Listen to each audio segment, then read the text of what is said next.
Hi, I'm Tim Wynn, and this is my studio here at Sonic Field Studios.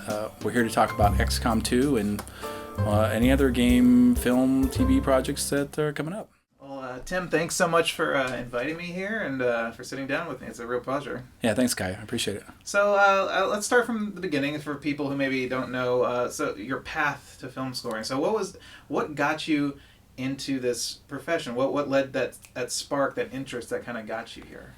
Well, it started off, I've been writing music from very young age, and I feel like there was a passion from very, very onset. So that naturally led to me playing the guitar and playing the piano, and then that led to, the high school bands and that sort of stuff like that, and rock and roll sort of thing. And I did that for a number of years and took some, master classes before college, but in guitar playing or recording and just that sort of stuff, and I think after the high school band situation happened and the drummer's late for the 100th time in a row, you're like I don't know if it's for me, the whole band thing.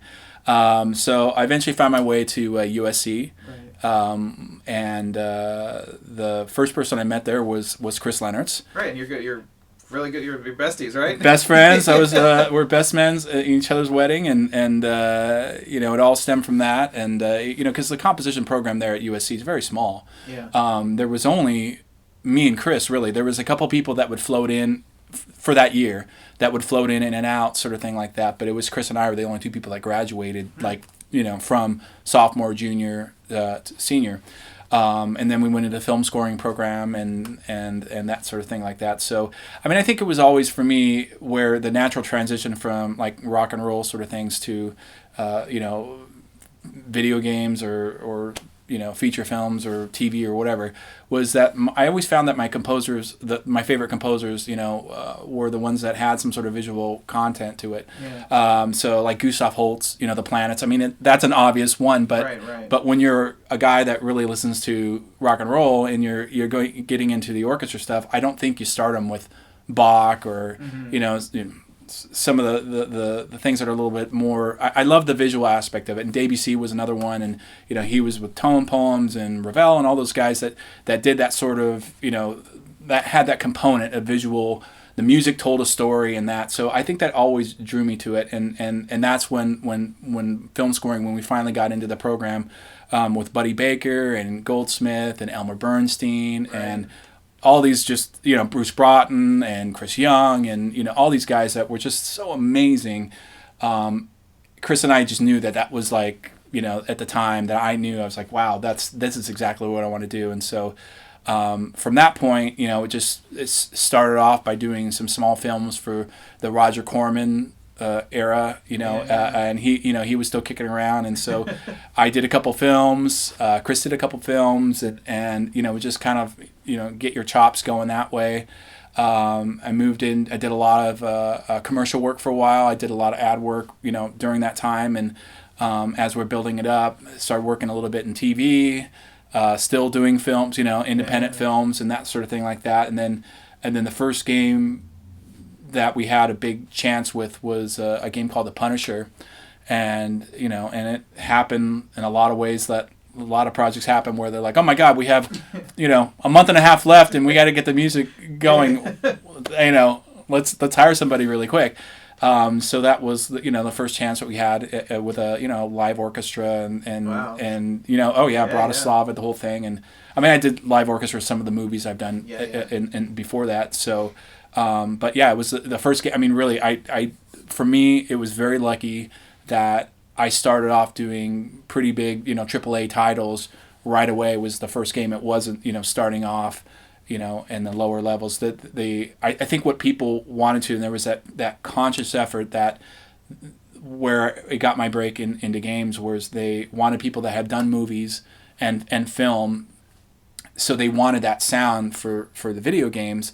And so that's what I had been doing pretty much for the first 5, 6, 7 years of my career. So that's what they were gravitating towards, where they really wanted that sort of film scoring sound and that movie thing. So kind of got in on the ground level there, and then just from there was just more games. Did the Simpsons game, Warhawk. I'm gonna forget all these games. Red Faction Guerrilla, Command and Conquer. Awesome, by the way. Yeah, oh yeah, it's a great thing. Thank you. I'm a huge Red Faction fan. Yeah, thank you. That one was I really enjoyed that. I got to tell you, that one was a special thing because I got to record up in Skywalker for that. Wow. I got to record at the Simpsons game. We went up for a week at Skywalker, and that was still, I look back at that week was recording. That me and Chris were up there and recording for a whole week with our whole team, fantastic team, of engineers and copyists and all the people that we tend to work with, and that was just amazing. Making music with that, and I got to come back for Command and Conquer Red Alert 3, and then also Red Faction Guerrilla got to do that as well, and then Command, all sorts of things like that. So and you've kept that in your repertoire. I mean, your XCOM 2 is your next big project that's coming out, and but you're also juggling film and TV and documentaries and all these other things. But you've kept a lot of composers, I think, back then used it as a launching point. I mean, you look at Michael Giacchino and even Chris Lennertz, the Medal of Honor series. But a lot of composers are keeping that, like, sustaining in the gaming industry, which is awesome because it is such a rich place, I think, for creativity. The thing that you get in video games that you don't get in the other avenues really is usually you get a lot more time. Mm-hmm. So some of the projects that we work on, even XCOM, I mean, from now to I didn't think I really finished doing everything until probably around December. So I had from March, sort of February sort of thing, where we start the slow process of getting it going, but you have all this time to really do the old school way of research and this and that and really thinking about your process. So it is you're able to do more of to do your craft how it kind of came with the John Williams of the era, the Jerry Goldsmiths, you name it, sort of thing like that. So you are able to do it, and there's a passion too. I mean, not to say there's not passion in the TV scores or that, but the people that you work with, and as they're just so passionate about the games, and the people that they reach out to me and say, I really love this score or that score or this or that. They there really is that sort of passion that from the gamers and myself and everyone in the industry that we really care about it, and it's not always the same way as it is in movies and other things like that. There's sometimes there's just it's a different sort of passion. It's just it's just not as maybe as strong or as fervent, is how we say.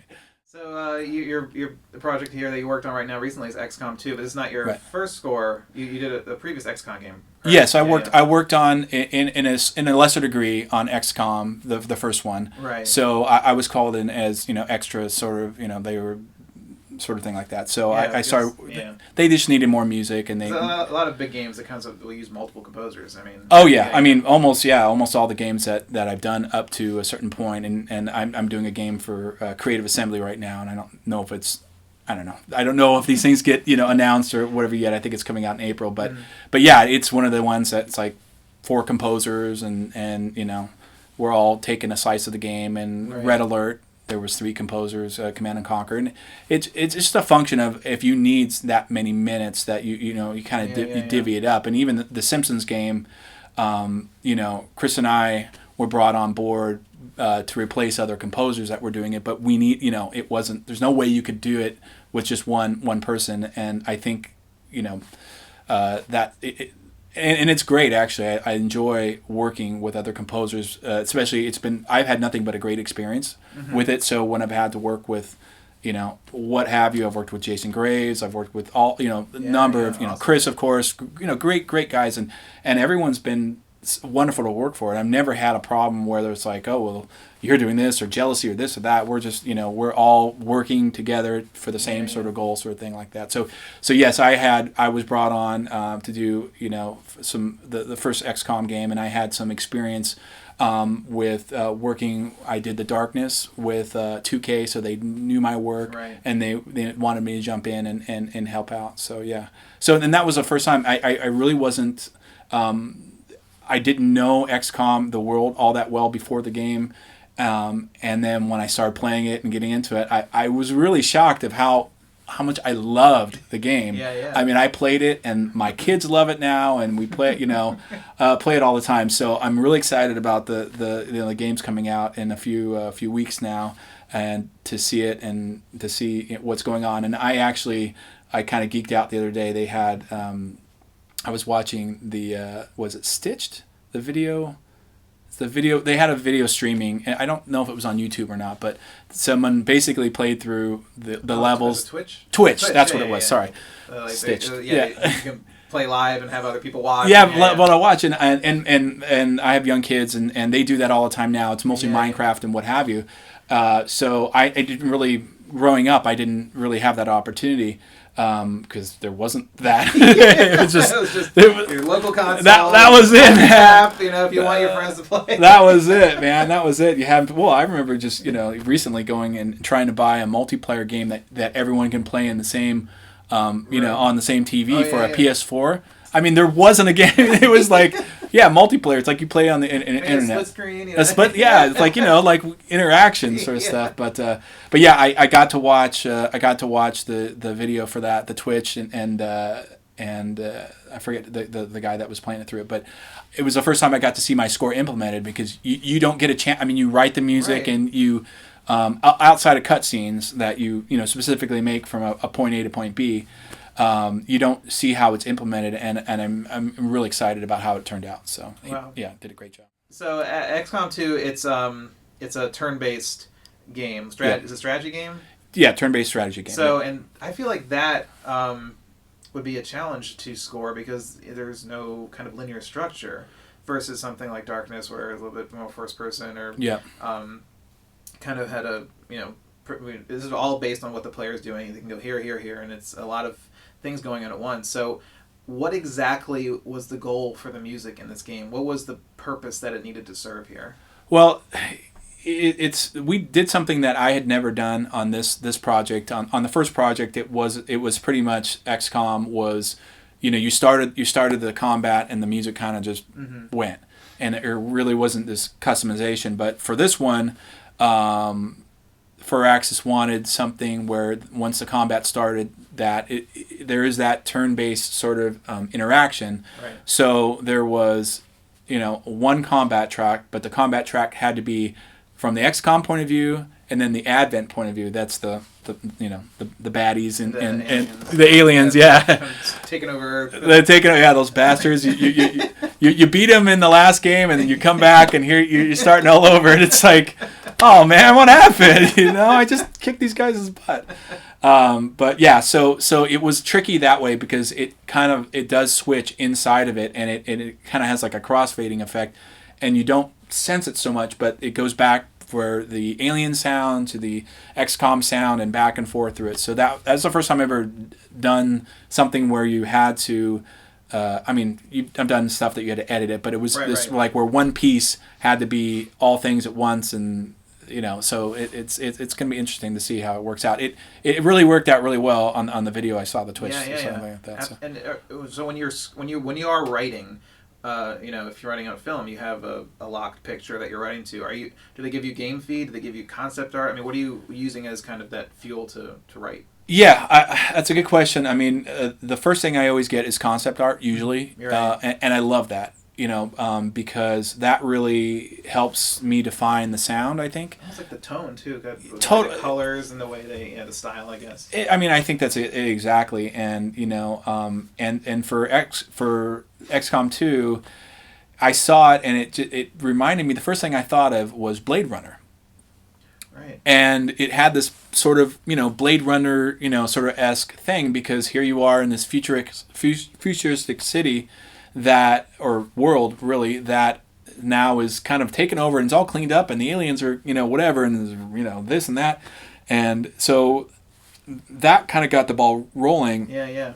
And I started thinking about that, and Logan's Run, and and so Vangelis and Goldsmith for Logan's Run. Absolutely. And so that kind of started the sound going on, and so that was kind of the genesis of the music, at least for this go around on it. So once I got the artwork, that's kind of the way I was going. and I started exploring some of their options, and you realize, especially with Blade Runner and Vangelis, it's like, it doesn't always translate that well into what sort of the current sort of styles of going on. So I use that as a palette of where I wanted to go, but it wasn't like okay. The sound itself is kind of encapsulated of the time of when the movie came out, but I mean it is a very iconic science fiction world. So when you're building your science fiction world, I mean that's cool that you're implementing other parts, other genre films and stuff like that to create. So was it the goal to make it both, like one foot in both worlds, like kind of older sounds and modern a little bit? I think so. I definitely think so. I think it was, I pulled out a Moog and was playing around some of the same synths that they were using for the time, Vangelis, sort of stuff like that, and as well as other things like as gone in. But, sort of going for a hybrid score that would have orchestral elements that would kind of give you some sort of the XCOM sort of vibe that would be, that you can use it to have the heroic sort of nature that you need, the storytelling aspect that you have. And I mean, that's the thing that especially for this score, I mean, the first 2 months, 3 months, I was working on the cutscenes. Mm-hmm. The beginning, the theme, and what have you, but then the cutscenes, the in-game movies. I mean, there's a lot of in-game movies for XCOM, and we really went out of our way to score everyone so they had their own, own sort of vibe. I mean, there's definitely themes that go on, and some cues that kind of work out in a similar fashion. But the goal was, to make it, the player to have that sort of sort of reaction for those movies, that you wanted to get it, and as much emotion, sort of as possible, sort of thing. So. Yeah.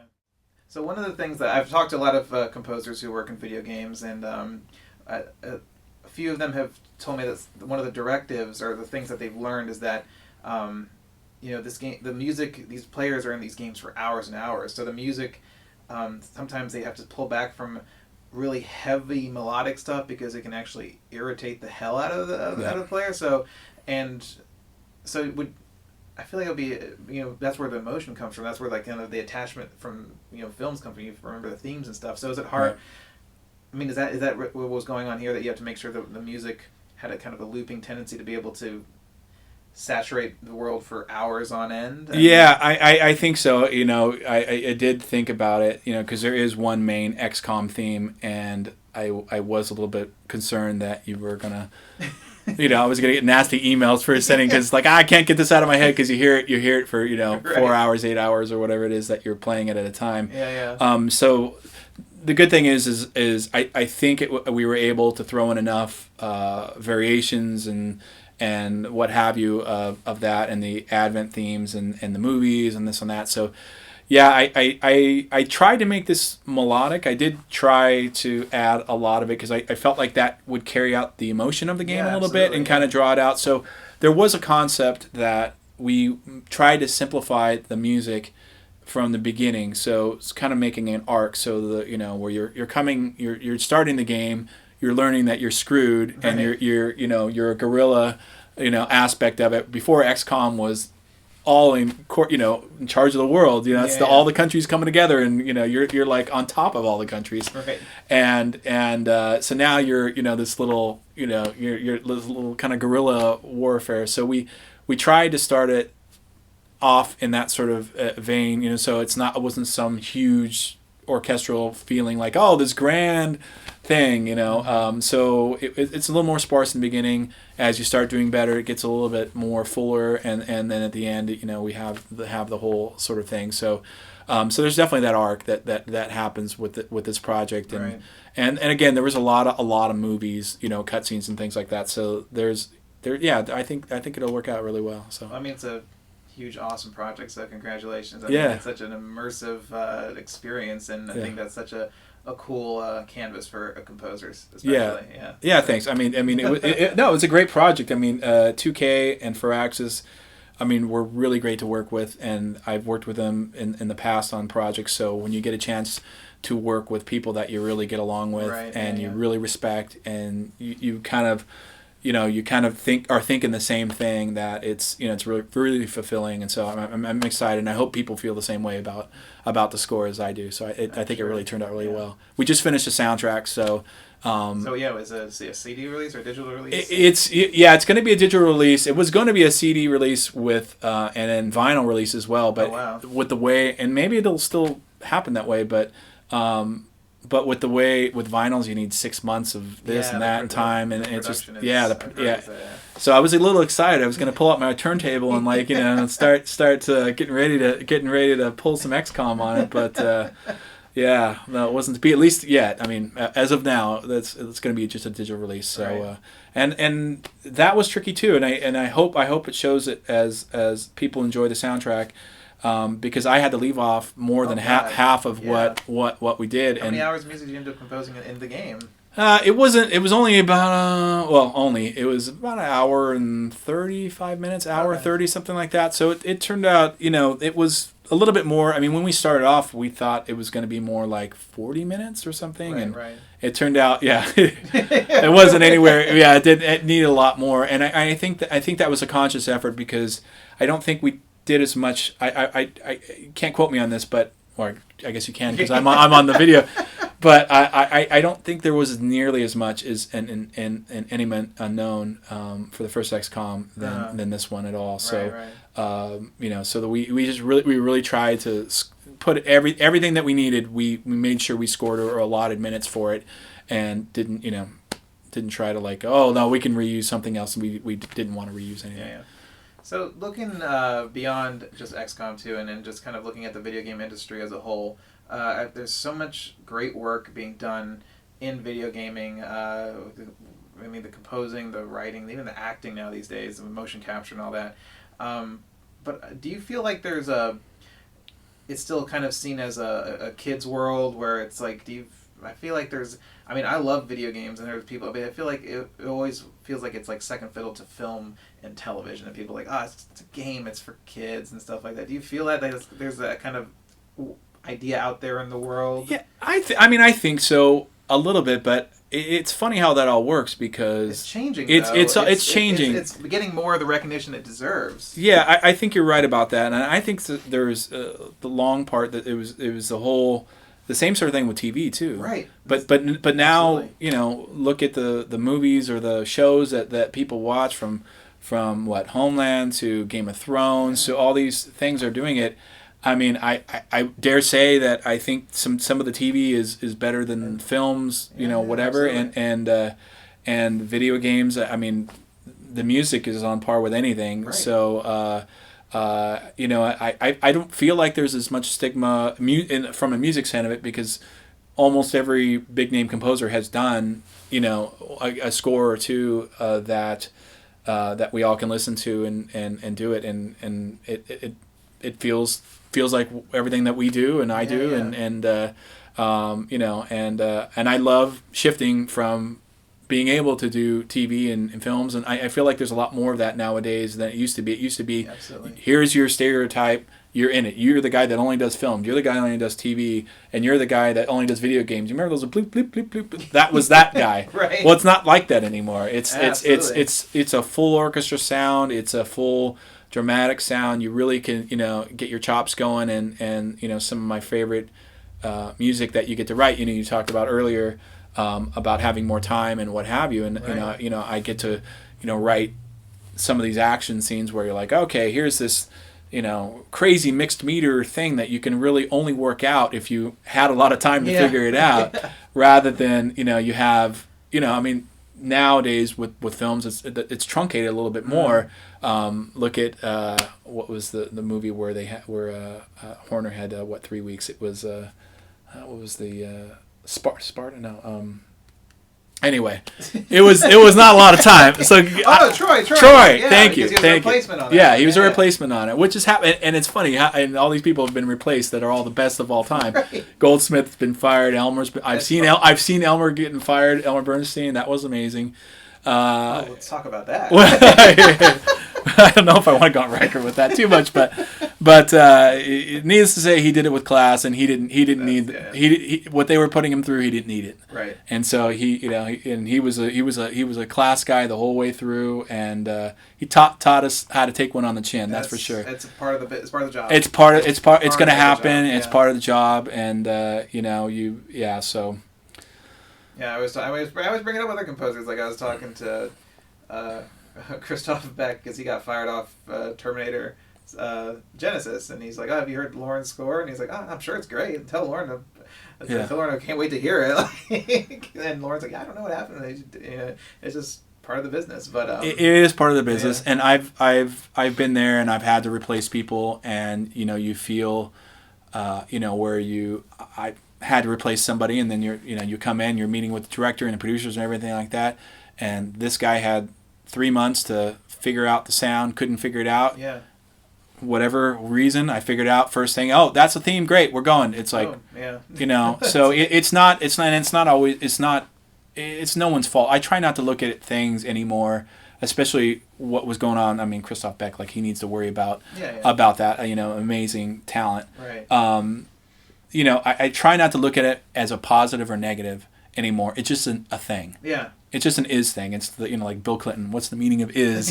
Sort of thing. But it's just a thing, because sometimes the circumstances, no matter how hard you try or how talented you are or how everything you are, there's just nothing that you can do. And then suddenly somebody has 10 minutes to figure it out, and they figure it out that you couldn't figure it out in a month, sort of thing. So also just kind of piggybacking on that. I mean, just the role of the composer. It's a lot of people, you go on the internet on the forums, and there's all this hate and stuff like, oh, this sucks and this sucks. But a lot of people don't realize that you guys are under so many different voices are coming into your ears, and you're trying to paint your vision, your creation of what you're trying to make the film or game or TV better. But there's a lot of directives coming towards you from the director, the producer, the studio, or whatever. Yep. Is that hard to be creative when you have other people's visions kind of be like, no, do this, because you're the last stop. This is the film that everything is now resting on you. That's it. So it's like that's a lot of pressure. Yeah. I mean, is it frustrating, or is it more you kind of get off on the challenge of that? Like, well, I mean, I don't. Yes and no. I mean, I guess I don't know if I would say I get off on the challenge, other than it's hard to please 7 people at any given time. So that is frustrating when there's too many cooks in the kitchen. Right. And I feel like the best projects, and even you brought up The Punisher, they had no time to do it.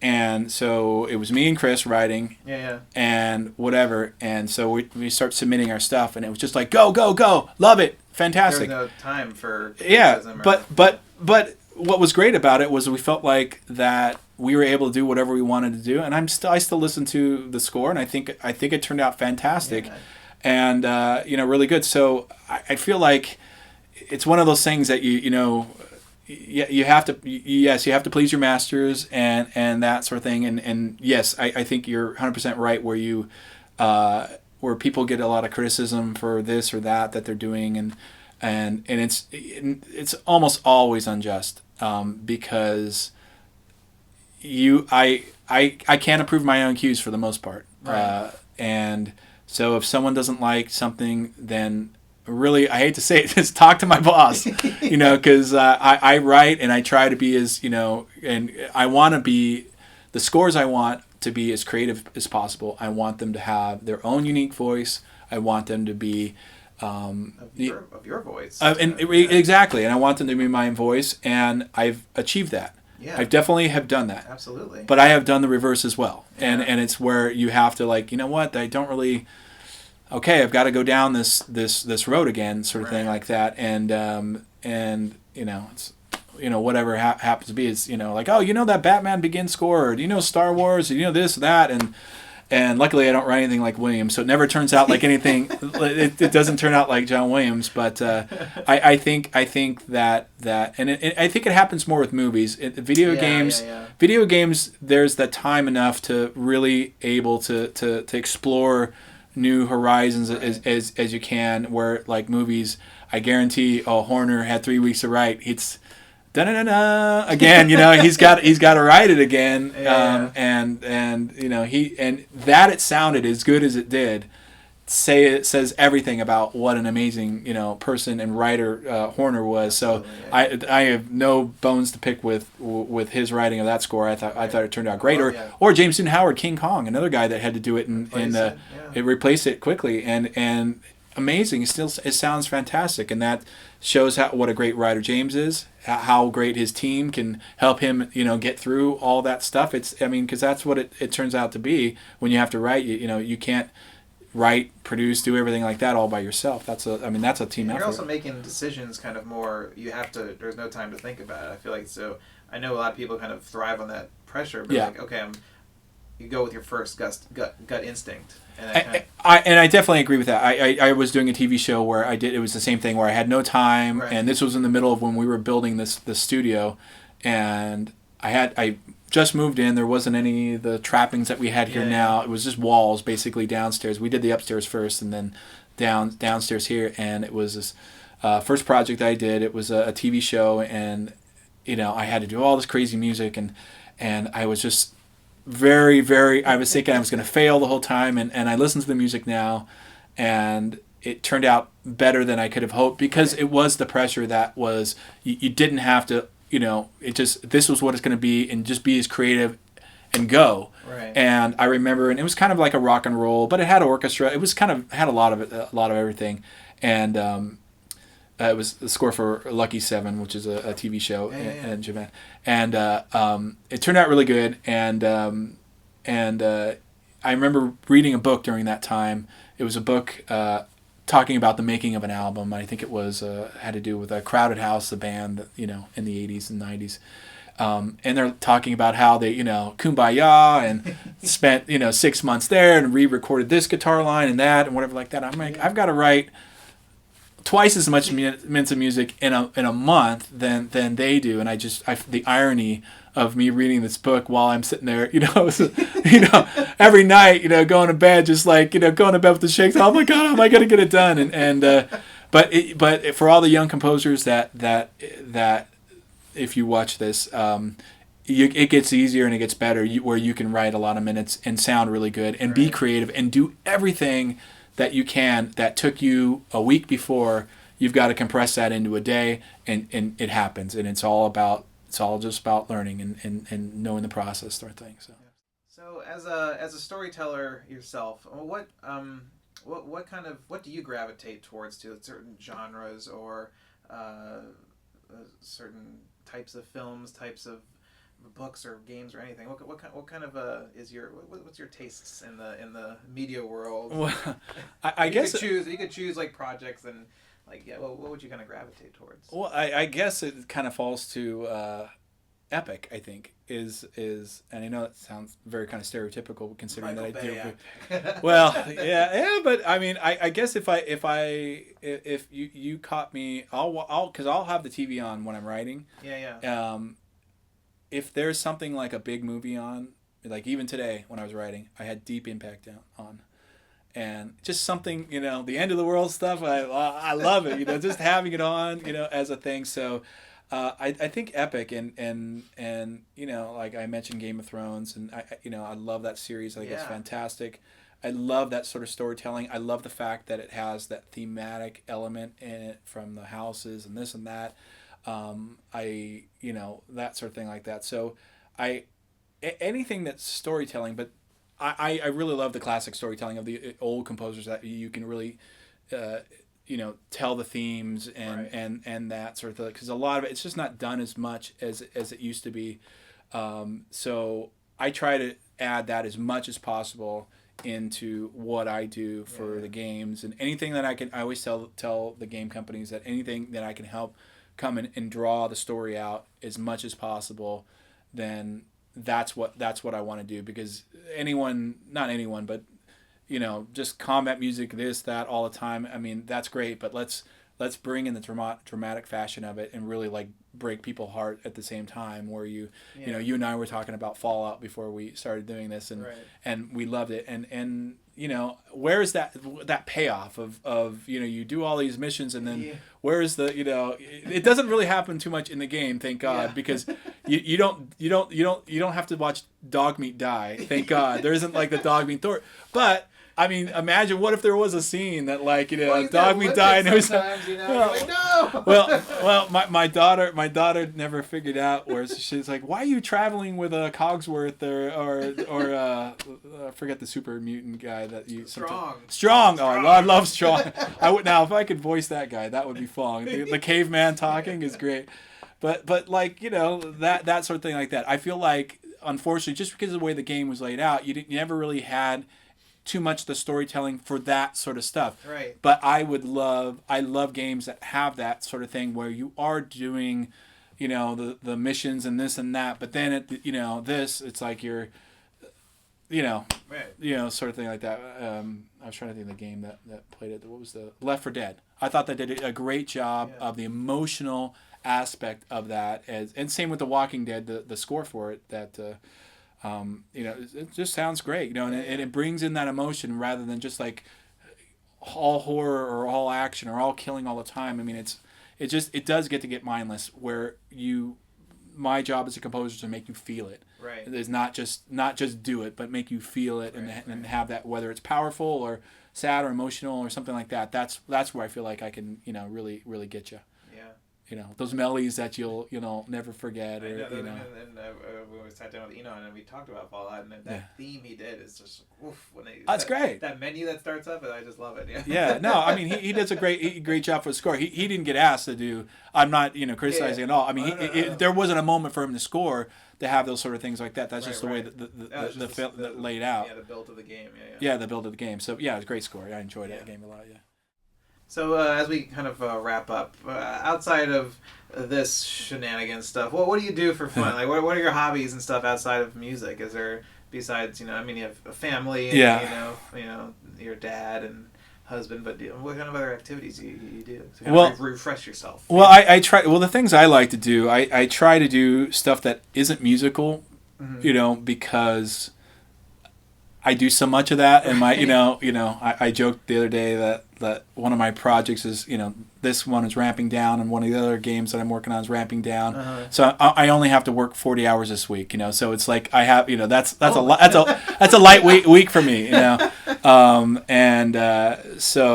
So what I enjoy doing, and I even saw Elmer Bernstein was the same thing. He liked to go to Dodger baseball games. Oh, okay. So for me, it's I love watching hockey, the Kings, you know, LA hockey. Yeah, go Kings. So any of that sort of stuff like that I can get there. there. I remember when I was here for the launch party when you guys opened up. You were in here watching hockey while of course everyone was mingling outside. You're here drinking beer, and this on that TV right there. Well, it was as I recall, that had to be in May. That when the party was end of May. Yeah. That's prime hockey time. That's hockey playoffs. I'm sorry. I mean, when I got married in April. And that's right when when we went on our honeymoon in end of April. Yeah. You know, hockey. You know, Kings were going for it. You know, we're on the. You know, we're watching. Or I was watching the games anyway, and luckily my wife goes to bed early, so we didn't get off on the. We're still married happily, so you know, it really worked out. But no, I feel like anything athletic, I like to get out and just walk. I love astronomy, anything that I can get out and just kind of. You know, see the whole Earth, everything, the galaxy, everything is just so amazing and so wonderful. And whenever I can just get out and be in nature and be inspired by it, and I love being by the ocean. I love the sound of it. I love the serenity of it. I love the peacefulness of it, that you can, you know, just clear your mind and get the music, you know, out of your head for a little bit, and then when you come back to it, you really like, you know, something pops into you, and take in the world and kind of put it back into your art, kind of. Well, I definitely think that happens, and the good thing is what happens is, you know, there's always, especially when you're writing for film or TV or the video game parts of their cutscenes. I mean, it's a very simple mathematical equation. You start, you finish. You got to get to this point, to that point. You know, how you get there, that's the art. Yeah. But it is, you know, it is a thing. But it's almost just like a problem wrapped inside a problem of how you're trying to solve this problem of how you can make some more emotion here or more this and that. And somewhere out there, there's this crazy equation that like it all, like, you know, it all comes together.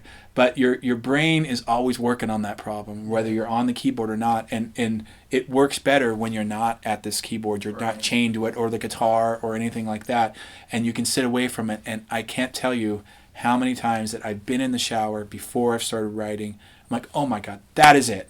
And I've, you know, come up with the solution to that particular problem. So anything I can do to get away from the keyboard, I find that I'm much more productive writing in here than right here. Right. Yeah.